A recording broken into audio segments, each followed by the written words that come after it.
Tamil Junior February 2013. Get ready. 10 seconds. 5 seconds. Start. தலைவர் அவர்களே, அன்புள்ள பெரியோர்களே, ஆசிரியர் தினத்தை ஒட்டி நடக்கின்ற இந்த விழாவிலே பங்கு கொண்டு எனது கருத்துக்களை கூற வாய்ப்பினை நல்கியதற்கு என் மனமார்ந்த நன்றியை முதற்கண் தெரிவித்துக் கொள்கிறேன். நமது போற்றுதலுக்குரிய முன்னாள் இந்திய குடியரசுத் தலைவர் டாக்டர் ராதாகிருஷ்ணன் அவர்கள் பிறந்த நாளையே நாம் ஆசிரியர் தினமாக கொண்டாடி வருகிறோம். வழக்கமாக இந்த ஆசிரியர் தினத்தை ஒட்டி கல்வி நிறுவனங்களில் விழா நடத்தி ஆசிரியர்களை பாராட்டுவார்கள், அவர்களுக்கு நன்றி கூறி கௌரவிப்பார்கள். ஆசிரியர்களை நேரில் சென்று வணங்கி ஆசி பெறுகின்றவர்களும் இருக்கிறார்கள். எழுத்தறிவித்தவன் இறைவனாவான். மாதா பிதா குரு தெய்வம் என்ற மரபை எல்லாம் நாம் நன்கு அறிவோம்.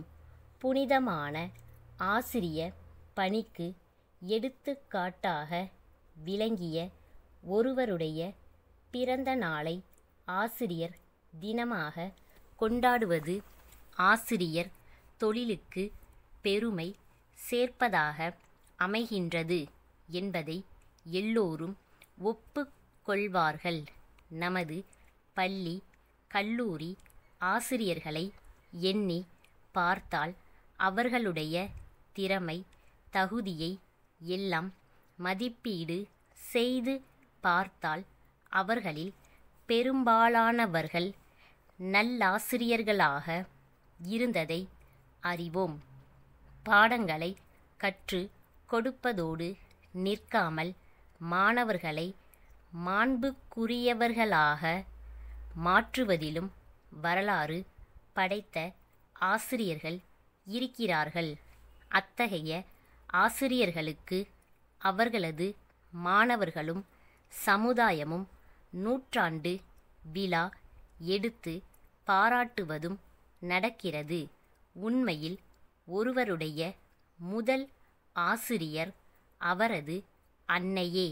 மொழியை, பழக்க வழக்கங்களை, பண்பாட்டை மற்றும் ஒழுக்கத்தை கற்றுக் கொடுக்கின்ற அன்னையே முதலாவது ஆசிரியர் ஆவார் என்பதில் ஐயமில்லை. அடுத்த நிலையில் கட்டுப்பாட்டை போதிப்பவர் தந்தை என்று கூறுவதில் தவறேதும் இல்லை. அதற்கு பிறகு எண்ணையும் எழுத்தையும் கற்று தருகின்றவர் ஆசிரியர். ஆசிரியர் தினம் என்றால் கற்று கொடுத்த அனைவரையும் நன்றியோடு எண்ணி பார்க்கும் நாள் என விரிவாக பொருள் கொள்ளலாம் என்றே நான் கருதுகிறேன்.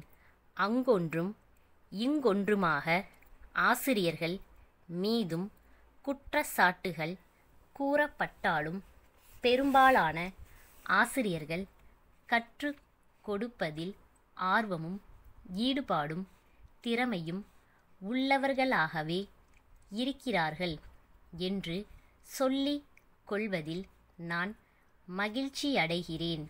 எனக்கு இந்த நிகழ்ச்சியில் பேசுவதற்கு வாய்ப்பளித்ததற்கு நன்றியை கூறி அமைகிறேன். மதுரையிலுள்ள வழக்குரைஞர் ராமன் பழனியில் தெற்கு ரத வீதி 4ஆம் இலக்கமிட்ட வீட்டிலிருக்கும் பாலன் என்பவருக்கு விடுத்த அறிக்கை. ஐயா, மதுரை மேலமாசி வீதியில் வசிக்கும் என் கட்சிக்காரர் திரு வேலன் அவர்கள் சார்பாக இந்த அறிவிக்கையை அனுப்புகிறேன்.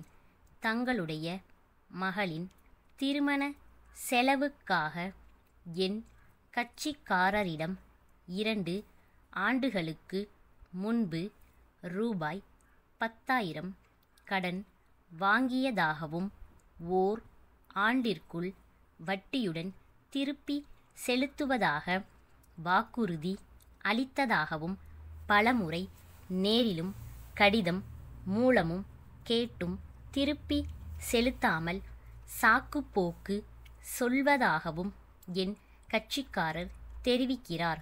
ஆகவே இந்த அறிவிக்கை கிடைத்த 15 நாட்களுக்குள் கடன் தொகையை வட்டியோடு சேர்த்து என்னிடமோ அல்லது என் கட்சிக்காரரிடமோ செலுத்தாவிட்டால் நீதிமன்றத்தில் வழக்கு தொடர்ந்து செலவு தொகையோடு வசூல் செய்ய நேரிடும் என்பதை அறிவுறுத்துகிறேன்.